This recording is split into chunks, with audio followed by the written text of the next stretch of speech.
പ്രിയപ്പെട്ട കുട്ടികളെ, നമ്മൾ അടുത്ത പാഠഭാഗത്തിലേക്ക് പ്രവേശിക്കുകയാണ്. നമുക്ക് ഇനി പഠിക്കാനുള്ള ലേഖനമാണ് എം.എൻ. വിജയൻ്റെ സ്വർണ്ണ മത്സ്യങ്ങൾ. അപ്പോൾ നമുക്ക് ലേഖകനെക്കുറിച്ചും ലേഖനത്തെക്കുറിച്ചൊക്കെ ചെറിയൊരു ധാരണയിലേക്ക് പോവാം. മലയാളത്തിലെ പ്രശസ്ത സാഹിത്യ നിരൂപകനും ഭാഷാ അധ്യാപകനും ഇടതുപക്ഷ ചിന്തകനുമായിരുന്നു എം.എൻ. വിജയൻ. അദ്ദേഹം സാഹിത്യരംഗത്ത് സാമ്പ്രദായിക നിരൂപണത്തിൻ്റെ പഴകിയ ചാലുകളിൽ നിന്ന് മാറി സഞ്ചരിക്കാൻ മലയാളിയെ പഠിപ്പിച്ച അധ്യാപകനും പ്രഭാഷകനുമാണ്. അപ്പം മനഃശാസ്ത്രം ഉൾപ്പെടെയുള്ള ആധുനിക വിജ്ഞാന ശാഖകളെ സാഹിത്യ വിമർശനത്തിൽ സമർത്ഥമായി പ്രയോജനപ്പെടുത്തിയ ചിന്തകനാണ് അദ്ദേഹം. നമുക്ക് വൈലോപ്പിള്ളിയുടെ മാമ്പഴം, സഹ്യൻ്റെ മകൻ തുടങ്ങിയ കവിതകളുടെ വിശകലനം നോക്കിയാൽ നമുക്കത് മനസ്സിലാവും. വൈലോപ്പിള്ളിയുടെ മാമ്പഴം എന്ന കവിതയ്ക്ക് അദ്ദേഹം നടത്തിയ മനഃശാസ്ത്രപരമായിട്ടുള്ള ഒരു പഠനമാണ് ശീർഷാസനം എന്നുള്ള ആ ഒരു പഠനം. അപ്പോൾ അത് മലയാളിക്ക് മുമ്പിൽ ഒരു പുതിയ ആസ്വാദന രീതികളാണ് അദ്ദേഹം തുറന്നു കൊടുത്തത്. അപ്പോൾ നമ്മൾ പറഞ്ഞു, മലയാളത്തിലെ പ്രശസ്ത സാഹിത്യ നിരൂപകനാണ്, ഭാഷാധ്യാപകനാണ്, ഇടതുപക്ഷ ചിന്തകനൊക്കെയാണ് അദ്ദേഹം. അപ്പോൾ ഇനി നമുക്ക് പഠിക്കാനുള്ള സ്വർണ്ണ മത്സ്യങ്ങൾ എന്ന ആ ഒരു ലേഖനത്തിൽ അദ്ദേഹം പറയുന്നത് നമ്മുടെ സാഹിത്യ രംഗത്ത് പൊതുവെ പ്രത്യക്ഷമായ ഉന്മേഷരാഹിത്യവും അലസതയുമാണ് സ്വർണ്ണ മത്സ്യങ്ങൾ എന്ന ലേഖനത്തിൽ പ്രൊഫസർ എം.എൻ. വിജയൻ ചർച്ച ചെയ്യുന്നത്.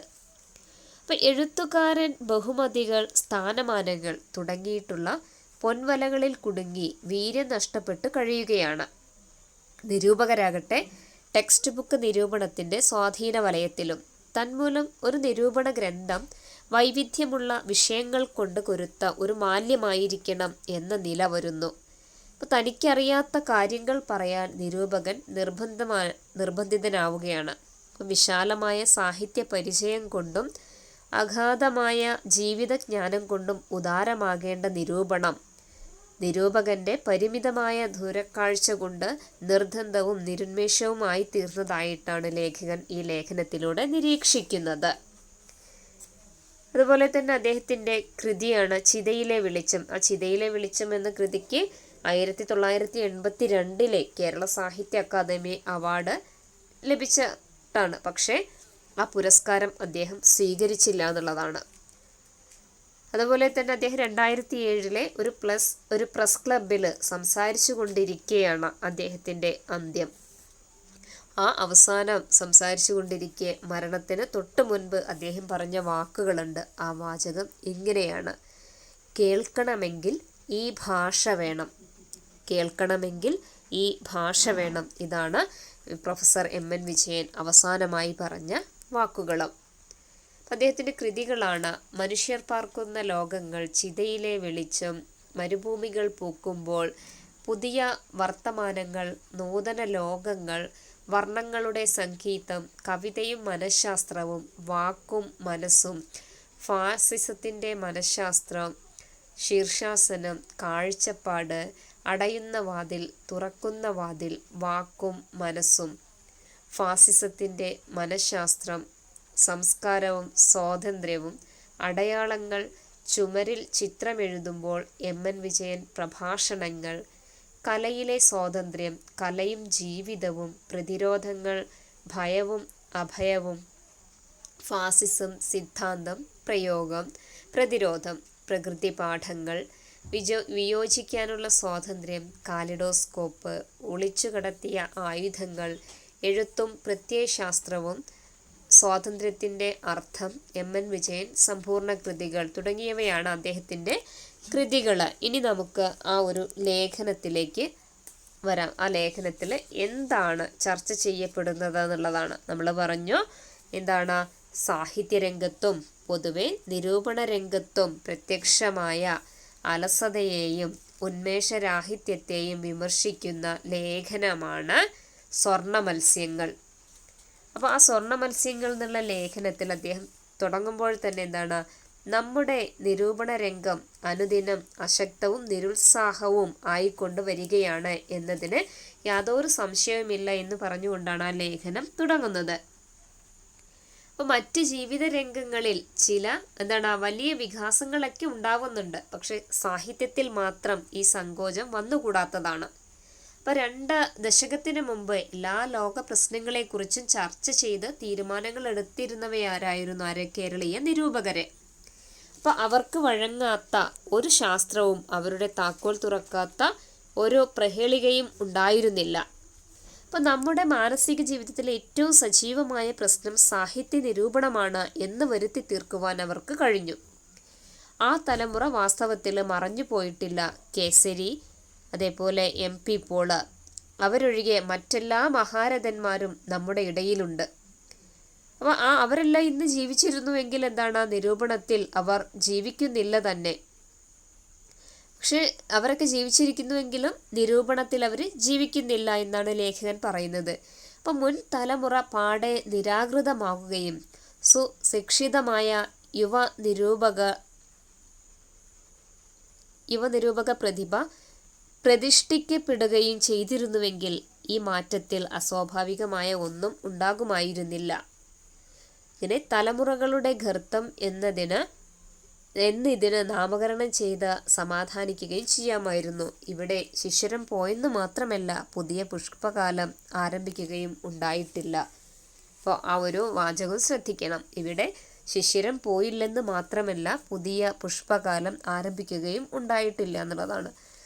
അപ്പോൾ സാഹിത്യ രംഗത്തും പൊതുവെ നിരൂപണ രംഗത്തും പ്രത്യക്ഷമായിട്ടുള്ള അലസത, ഉന്മേഷരാഹിത്യം, അതിനെയൊക്കെയാണ് ലേഖകന് ഇതിലൂടെ വിമർശിക്കുന്നത്. ഒരു വിമർശന നിരൂപണമാണ് അദ്ദേഹം നടത്തുന്നത്. അതുപോലെ തന്നെ ജീവിതത്തിൻ്റെ എല്ലാ മേഖലകളിലും വികാസം ഉണ്ടായിക്കൊണ്ടിരിക്കുമ്പോൾ സാഹിത്യത്തിൽ മാത്രം ഇങ്ങനെയൊരു സങ്കോചം വരുന്നത് വിമർശിക്കപ്പെടേണ്ടതുണ്ട് എന്നാണ് ലേഖകന് പറയുന്നത്. അപ്പം നിരൂപകരിലെ പഴയ തലമുറ ലോകകാര്യങ്ങളെക്കുറിച്ചെല്ലാം ചർച്ച ചെയ്തിരുന്നു. എന്നാൽ പുതുതലമുറയിൽപ്പെട്ടവർ ഈ കാര്യത്തിൽ പിന്നോക്കം പോകുന്നതായിട്ടാണ് ലേഖകൻ ഇവിടെ സൂചിപ്പിക്കുന്നത്. അപ്പോൾ എഴുത്തുകാർക്കെല്ലാം പെട്ടെന്ന് പ്രസിദ്ധരാകാൻ കഴിയുന്ന തരത്തിലേക്കുള്ള ഒരു എസ്റ്റാബ്ലിഷ്മെൻറ്റ് എന്ന പൊൻവല, അപ്പോൾ അത് സാധ്യമാകുന്ന ഒരു കാലഘട്ടത്തിലാണ് നാം ജീവിക്കുന്നത് എന്ന് ലേഖകൻ ഓർമ്മപ്പെടുത്തുന്നുണ്ട്. അതുകൊണ്ട് തന്നെയാണ് എസ്റ്റാബ്ലിഷ്മെൻറ്റ് എന്ന പൊൻവല എന്ന തലക്കെട്ടോട് കൂടിയിട്ട് അദ്ദേഹം പറയുന്നുണ്ട്. അപ്പോൾ ഇവിടെ എങ്ങനെയാണ് ഒട്ടും അസൂയാവഹമല്ലാത്ത ഈ ഒരു അവസ്ഥ ഇന്നത്തെ ഇന്ത്യൻ സാഹിത്യകാരൻ്റെ ദയനീയമായ അവസ്ഥയുടെ ഒരു ഭാഗം മാത്രമാണ്. അപ്പോൾ ഇതിന് ഏതാനും വർഷങ്ങൾക്ക് മുമ്പ് പെട്ടെന്ന് ആ വാതിൽ തുറന്ന വൈകുണ്ഠത്തിൽ അയാൾ ഏറെക്കുറെ അടയ്ക്കപ്പെട്ടു കഴിഞ്ഞു.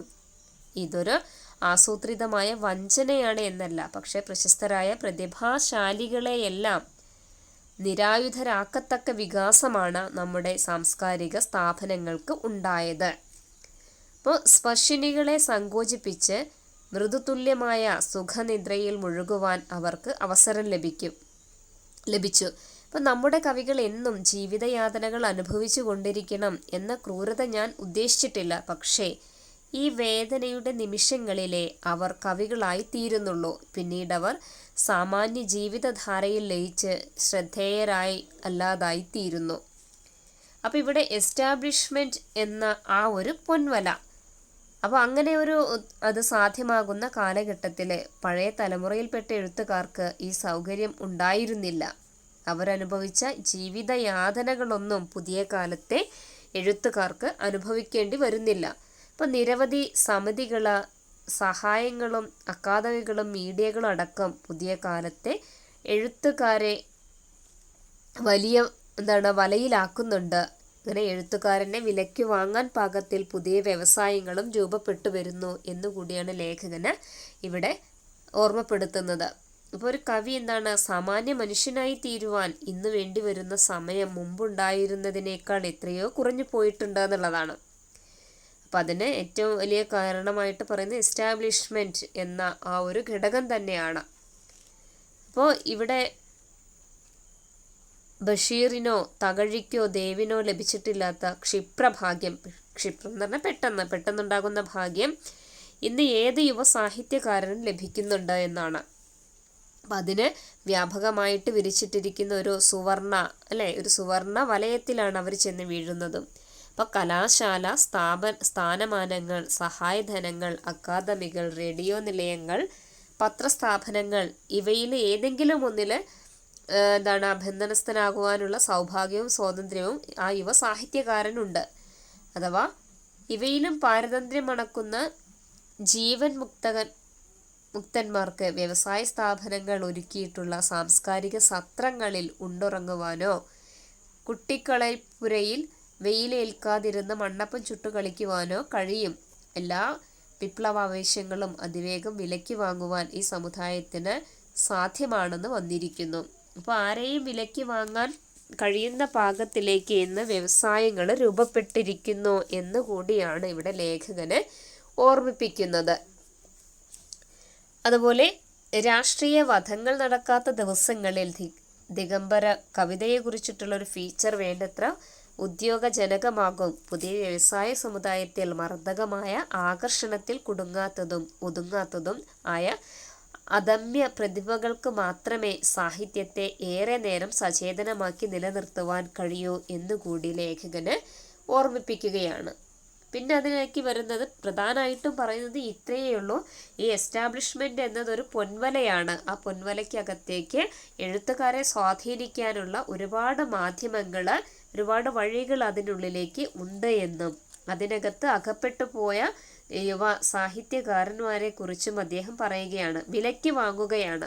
അപ്പം അവർക്ക് സ്ഥാനമാനങ്ങൾ അല്ലെങ്കിൽ അക്കാദമികൾ ഇവരൊക്കെ സഹായധനങ്ങളായിട്ടോ അങ്ങനെ എന്തെങ്കിലും നൽകിക്കൊണ്ട് അവരുടെ ആ കഴിവിനെ അവിടെ അവരുടേതാക്കി മാറ്റുകയാണ് ചെയ്യുന്നത്. അങ്ങനെ വിലക്കെടുക്കാൻ പാകത്തിലേക്ക് വ്യവസായ രൂപങ്ങൾ ഇവിടെ രൂപപ്പെട്ടു കഴിഞ്ഞു എന്നാണ് ലേഖകന് സൂചിപ്പിക്കുന്നത്. പിന്നെ അതിൽ പറയുന്നത് ബലിക്കാക്കകൾ. ഇപ്പോൾ സർഗാത്മക സാഹിത്യത്തെ ആകർഷിച്ചു മരവിപ്പിക്കുന്ന ഈ അവസ്ഥ നിരൂപണത്തെ പ്രക്ഷീണമാക്കണമെന്നില്ല എന്നുകൂടി പറയുകയാണ്. അതുപോലെ സഹായധനങ്ങൾ, സർവകലാശാലകൾ ഇവരൊക്കെ വിശദമായ സാഹിത്യ പഠനത്തിന് പ്രോത്സാഹകമാവേണ്ടതാണ്. ഏതൊക്കെ വ്യവസായങ്ങൾ? സഹായധനങ്ങൾ, സർവകലാശാലകൾ ഇവയൊക്കെ വിശദമായ സാഹിത്യ പഠനത്തിന് പ്രോത്സാഹനം നൽകേണ്ടതാണ്. അപ്പോൾ ഇവിടെ പാണ്ഡിത്യത്തിൻ്റെ ഗംഭീരമായ പശ്ചാത്തലം ഒരുക്കി കൊടുക്കുവാൻ അവയ്ക്ക് കഴിയും. അപ്പോൾ അംഗീകൃതമായതിനെ മാത്രം ബഹുമാനിക്കുന്ന സ്ഥാപനങ്ങൾക്ക് സജീവ സാഹിത്യം പഠന വിഷയമാക്കുവാൻ കഴിയുകയില്ല എന്നതാണ് ഇതിൻ്റെ താത്വികമായ പരിമിതി. അപ്പോൾ ജീവിതത്തെക്കുറിച്ചുള്ള സംഭാഷണമല്ല, മരണത്തെക്കുറിച്ചുള്ള പ്രസംഗമാണ് വിദ്യാഭ്യാസം. എല്ലാ ഉദകക്രിയകൾക്കും അതിൻ്റേതായ ബലിക്കാക്കകൾ ഉണ്ടാകുന്നു എന്നതാണ് ഈ പദ്ധതിയുടെ സവിശേഷത. പിതൃപ്രീതിക്കായി പിണ്ടങ്ങൾ അവയ്ക്കു മാത്രം അർപ്പിക്കപ്പെടുന്നു. കൊക്കുള്ള ജീവികളിൽ കാക്കകൾക്ക് മാത്രം വർഗനാശം സംഭവിക്കുന്നില്ല. അപ്പം ഇവിടെയും സ്ഥാനമാനങ്ങൾക്ക് പുറകെ പോകുന്ന അപൂർവ സാഹചര്യം കൂടി ഇന്ന് ഉണ്ടായിരിക്കുന്നു എന്നുള്ളതാണ്. അതുപോലെ തന്നെ എന്താണോ യഥാർത്ഥ കഴിവ് എന്നുള്ളത് തിരിച്ചറിയാതെ മറ്റുള്ള മോഹന വാഗ്ദാനങ്ങളിൽ പെട്ട് അതിന് പിറകെ പോകുന്ന എഴുത്തുകാരെ കുറിച്ചാണ് ഇവിടെ ലേഖകന് പറയുന്നത്.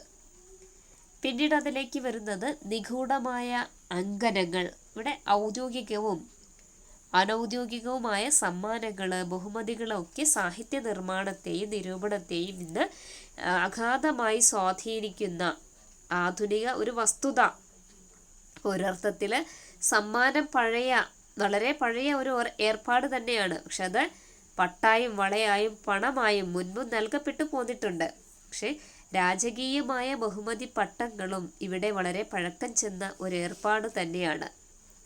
അവയെ പിന്നെ പുച്ഛിച്ച് തള്ളിയ നാം തന്നെ അവയെ പുതിയതും കൂടുതൽ ആപൽഖരവുമായ രീതികളിൽ വീണ്ടും സൃഷ്ടിക്കുകയാണ് ഉണ്ടാകുന്നത് എന്ന് ലേഖകൻ ഒരിക്കൽ കൂടി ഓർമ്മിപ്പിക്കുന്നു. നിരന്തരമായി ചർച്ച ചെയ്യപ്പെടുകയാണ് കലയുടെ പരമമായ സാഫല്യം എന്ന സത്യത്തിൽ നിന്ന്. അത് ആസ്വാദകന്റെയും കലാകാരൻ്റെയും ശ്രദ്ധയെ അപനയിക്കുന്ന അല്ലെങ്കിൽ അലിയുന്ന കല്ലുകൾ സംഗീതത്തിൻ്റെ മഹത്വം നിർണയിച്ചിരിക്കുന്നു. എങ്കിലും അലിയുന്ന ഹൃദയങ്ങളിലാണ് സംഗീതത്തിൻ്റെ സാഫല്യം. തീയിനെ ജയിച്ചാണ് സ്വപ്നവാസവദത്തിന്റെ മഹത്വമെന്ന് പണ്ഡിതന്മാർ പറയുമെങ്കിലും സാമാജികന്മാരുടെ പരിതോഷമാണ് കലയുടെ സാധുത നിർണയിക്കുന്നതെന്ന് കാളിദാസനും ഭാസനും ബോധമുണ്ടായിരുന്നു. അപ്പോൾ വായിക്കുകയും ചർച്ച ചെയ്യുകയും അംഗീകരിക്കുകയുമായിരുന്നു ഇന്നലെ വരെ ഇവിടെ എഴുത്തുകാര് കൊതിച്ചിരുന്നത്. അപ്പോൾ ചുരുക്കി പറഞ്ഞാൽ വായിക്കുക, ചർച്ച ചെയ്യുക, അംഗീകരിക്കുക, അതൊക്കെയാണ് ഇന്നലെ വരെ എഴുത്തുകാര് ആഗ്രഹിച്ചിരുന്നത്. ഇന്നതെന്തായി മാറിയിരിക്കുന്നു?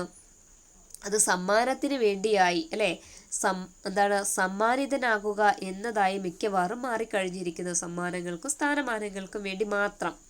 അപ്പം പ്രശസ്തി പത്രത്തിലെ ചതുരശ്ര ശോഭിയായ വാക്യങ്ങളാണ് അവയെ വ്യാമുഗ്ധനാക്കുന്നത്. അപ്പം തൻ്റെ മുക്തി വിദൂരമായ ഈ സവർണാനുഭവത്തിലാണെന്ന് കവികൾ കരുതുവാൻ തുടങ്ങിയിരിക്കുന്നു എന്നുള്ളതാണ്. അപ്പം സ്ഥാനമാനങ്ങൾ, സമ്മാനങ്ങൾ ഇതിന് വേണ്ടിയിട്ട്. അപ്പം ഏതാനും ക്യാരറ്റും അതിലേറെ കവികളും ഉള്ളതുകൊണ്ട് ഇത് കവികളുടെ നിരന്തരമായ ഇച്ഛാഭംഗത്തിനും സർഗപ്രതിഭയുടെ മാന്ദ്യത്തിനും മാത്രമേ ഉപകരിക്കുന്നുള്ളൂ. അപ്പോൾ ഒരർത്ഥത്തിൽ എന്താണ്? നിരൂപണത്തിൻ്റെയും കവിതയുടെയും പരാജയത്തെയാണ് ഇത് കുറിക്കുന്നത്. അപ്പോൾ വാസ്തവത്തിൽ മഹാപണ്ഡിതന്മാരുടെ സമിതികൾ നിർണയിക്കുന്ന ഈ ബഹുമതികളിൽ എന്താണ് ഒരു കുറവ് എന്ന് പലർക്കും സംശയം തോന്നാം. അപ്പോൾ വായനക്കാരനുമായി നിരൂപകൻ നടത്തുന്ന ചർച്ച അഥവാ നിരൂപണമല്ല, ഗൂഢമായ അങ്കനങ്ങളാണ് സമ്മാനത്തിൻ്റെ അടിസ്ഥാനം. മറ്റുള്ളവർ തീരുമാനിക്കുകയാണ്.